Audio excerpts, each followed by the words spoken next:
दोस्तों, भारत इस वक्त अपनी हवाई ताकत में जबरदस्त इजाफा करने में लगा है। इसके लिए जहां वो एक तरफ भारी तादाद में नए स्वदेशी विमान बनाने में लगा है, वहीं दूसरी तरफ वो पहले से इस्तेमाल हो रहे विमानों को भयंकर घातक बनाने में लगा है। सुखोई 30 और मिग-29 विमान जो रूस से ही भारत ने खरीदे थे, उन्हें अत्याधुनिक तकनीकियों से लैस करके बेहद भयानक बनाया जा रहा है। जहां हाल में ही नए सुखोई 30 के लिए हाल में ही डील की गई है, वहीं मिग-29 के भी बेड़े को खरीदने का प्लान है, जिससे वायुसेना की स्क्वाड्रन क्षमता बनी रहे और दुश्मन के मंसूबे कामयाब न हो सके, और तब तक भारत तमाम तेजस विमानों के साथ एमका बनाने के टारगेट को पूरा कर सके। लेकिन रूस ने भारत को मिग-29 की जगह अपने दूसरे 5वीं पीढ़ी के विमान सुखोई 75 चेकमेट का ऑफर दे डाला है।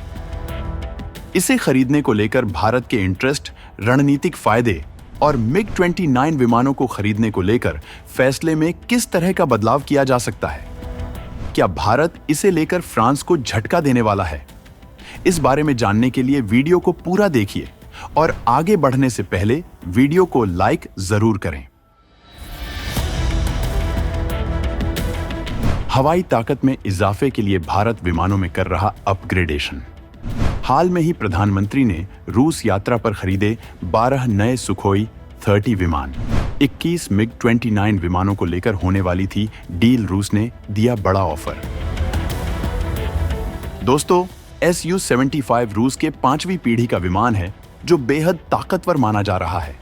अमेरिका अपनी वायुसेना में 2 लड़ाकू विमानों का इस्तेमाल करता है, जिसमें से F-35 विमान को ही दूसरे देशों को बेचता है, जबकि F-22 रैप्टर को केवल वही इस्तेमाल करता है। इसी तर्ज पर रूस अपना दूसरा 5वीं पीढ़ी का विमान बना रहा है। वो इसके लिए कोई खरीदार या पार्टनर तलाश रहा है। उसे गल्फ देशों से काफी उम्मीद थी, लेकिन तमाम कोशिशों के बाद अभी तक कोई पार्टनर नहीं मिल सका है, और अब वो भारत को इसका ऑफर दे रहा है। भारत फिलहाल रूस से मिग-29 खरीदना चाहता था, लेकिन रूस ने अचानक ये ऑफर दे दिया है। भारत इस बारे में क्या फैसला ले सकता है, इस बारे में हम आपको बताएंगे, लेकिन इससे पहले ये बताना चाहेंगे कि भारत मिग-29 को क्यों हासिल करना चाहता है। तो दोस्तों, भारत के विमानों के बेड़े में मिग-21 विमान अब रिटायर हो रहे हैं। ऐसे में पहले से ही कम विमानों की समस्या से जूझ रही भारतीय वायुसेना में विमानों की कमी को पूरा किया जा सके, इसके लिए सुखोई 30 के 12 नए विमान हाल में ही पीएम मोदी की रूस यात्रा के दौरान खरीदे गए हैं, और अब 21 मिग-29 खरीदे जाने हैं। भारत पहले से इन विमानों के 3 स्क्वाड्रन का इस्तेमाल करता है। इन विमानों को बेहद ताकतवर माना जाता है, जो अपनी ताकत के लिए पूरी दुनिया में जाना जाता है। कभी वो वक्त भी था जब इसके पुराने वर्जन मिग-21 के आगे पूरा पश्चिम पस्त हो जाता था। इस विमान की ताकत से खुद अमेरिका इतना खौफ खाता था कि उसने इसकी तकनीक जानने के लिए अपनी पूरी ताकत लगा दी थी। तमाम एजेंसियां रूस के इस विमान की जासूसी करने में लगी थीं, लेकिन अमेरिका अपने मकसद में कामयाब नहीं हो पाया था, और आखिरकार उसने इजराइल के साथ मिलकर इसे चुराने का फैसला लिया था, और इजरायली खुफिया एजेंसी मोसाद ने अपना जाल बिछाकर इसे इराक से चोरी करवा लिया था, क्योंकि रूस इन विमानों को इराक को निर्यात करता था।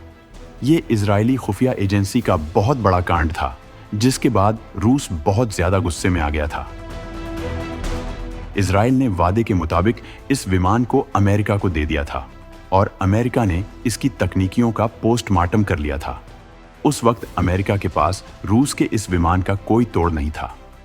भारत ने इसी वजह से रूस से पहले मिग-21 और फिर मिग-29 विमान खरीदा था, और अभी जब भारतीय वायुसेना के बेड़े में विमानों की कमी हो रही है, तब कुछ वक्त पहले मिग-29 के नए विमानों को खरीदने का फैसला किया गया था। वायुसेना रूस से 21 नए विमान खरीदना चाहती थी, जिनमें से 19 सिंगल सीटर और 2 ट्विन सीटर विमान थे। भारत इन विमानों को घातक तकनीकियों से लैस करके बेहद भयंकर बनाना चाहता है, जिससे ये आज के वक्त की तमाम आधुनिक चुनौतियों का सामना कर सके। इसके लिए इन्हें एमका विमानों की तमाम तकनीकियों के साथ साथ बेहद ताकतवर मिसाइलों और प्रिसिजन गाइडेड बमों से लैस किया जाएगा। जो लक्ष्य को बर्बाद करके ही मानते हैं। ऐसा करने से भारतीय वायुसेना दुश्मनों के खिलाफ बेहद मजबूत तो हो ही जाएगी, वहीं एमका सहित तेजस विमानों के निर्माण में आर्थिक चुनौतियों को कम किया जा सकेगा, क्योंकि ज्यादा तादाद में आधुनिक विमानों के लिए भारत पर आर्थिक दबाव ज्यादा बढ़ेगा। लेकिन भारत सरकार सुरक्षा को लेकर किसी भी तरह समझौता नहीं करना चाहती है और अपग्रेडेशन बीच के रास्ते का काम करता है। लेकिन रूस ने एक बार फिर से भारत को 5वीं पीढ़ी के विमान का ऑफर दे दिया है, जबकि भारत खुद इसी कवायद में जुटा है। सुखोई 75 भारतीय वायुसेना की ताकत बढ़ाने को बेकरार। भारत मिग 29 विमानों को लेकर बदल सकता है अपना इरादा। दोस्तों, यूरी स्लायूसर ने कहा कि सुखोई Su-75 चेकमेट एक हल्का रणनीतिक विमान है जिसे 2021 में पहली बार पेश किया गया था। रूस ने दुबई एयर शो में भी 2021 में इस लड़ाकू विमान का प्रदर्शन किया था।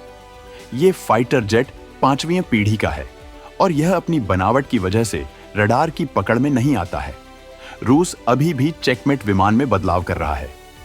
पुतिन सरकार इसे दुनिया भर में निर्यात के लिए तैयार कर रही है और रूस इस फाइटर जेट के लिए पैसा जुटाना चाहता है। रूस ने भारत से इस फाइटर जेट के विकास के लिए मदद मांगी थी, लेकिन नई दिल्ली ने इसमें कोई इंटरेस्ट नहीं दिखाया है। इसके बाद रूस सबसे ज्यादा सऊदी अरब से उम्मीद लगा रहा है। रूस को उम्मीद है सऊदी अरब इनके जेट को भविष्य में खरीदेगा, लेकिन फिलहाल वहां से भी रूस को कोई डिमांड नहीं मिली है। भारत ने पहले रूस के साथ इस जेट के विकास में सहयोग करने का फैसला किया था, लेकिन बाद में पीछे हट गया। सुखोई 75 जेट को अमेरिकी लड़ाकू विमान F-35 और चीनी लड़ाकू विमान FC-31 को टक्कर देने के लिए बनाया गया है। पाकिस्तान चीन से दोस्ती बढ़ाने के बाद 5वीं पीढ़ी के चीनी जेट FC-31 को खरीद रहा है, लेकिन भारत इससे पीछे इसलिए हट रहा है क्योंकि वो खुद अपने निजी प्रोजेक्ट में आगे बढ़ रहा है। भारत की कोशिश है कि वो अपनी वायुसेना में केवल स्वदेशी विमानों का इस्तेमाल करें। एक बार जब वो इंजन की खोज पूरी कर लेगा तो हर तरह के विमान खुद ही बनाने में सक्षम हो जाएगा। इंजन हासिल करने के लिए भारत अपनी ताकत झोंक रहा है, जबकि अमेरिका के साथ इसके लिए करार भी किया हुआ है, लेकिन अमेरिकी कंपनी लगातार इसमें देरी कर रही है। जबकि चीन धड़ाधड़ J-20 विमान बनाता जा रहा है, जबकि उसने अपना दूसरा FC-35 विमान भी तैयार कर लिया है। भारत जानता है कि वायुसेना को मजबूत बनाने के लिए खुद विमान बनाने होंगे। दूसरे देशों से विमान खरीदकर भारत जैसे विशाल देश की सुरक्षा जरूरतों को पूरा नहीं किया जा सकता है। चीन जिस तरह से अपना वायुसेना में विमानों का बेतहाशा इजाफा कर रहा है, तब भारत को इसके लिए सीरियस होना जरूरी है। इसी वजह से भारत सरकार अब विदेशी विमान खरीदने के मूड में नहीं है। वही पहले ही रूस की वजह से भारत 5वीं पीढ़ी के विमानों के मामले में पीछे रह गया है, क्योंकि सुखोई 57 के निर्माण के वक्त रूस ने भारत की तमाम शर्तों को नहीं मान रहा था और भारत उस प्रोजेक्ट से बाहर हो गया था और अपना खुद का विमान बनाने लगा था। भारत अब इसमें काफी आगे जा चुका है और वो बीच में किसी कंफ्यूजन में नहीं जाना चाहता है, क्योंकि भारत अगर रूस के इस प्रोजेक्ट में शामिल होता है तो उसे अपना पैसा और टाइम वहीं बर्बाद करना होगा और खुद के 5वीं पीढ़ी के विमानों के सपने में वो फिर से पीछे रह जाएगा। इस वजह से भारत अब अपने स्वदेशी विमानों पर ही फोकस कर रहा है, क्योंकि एमका विमानों की ताकत दुनिया हिलाने की क्षमता रखती है। इसके बनने के बाद भारत की हवाई ताकत का मुकाबला करना नामुमकिन हो जाएगा। तो दोस्तों, इस बारे में आपके क्या सुझाव हैं? कमेंट में जरूर बताएं।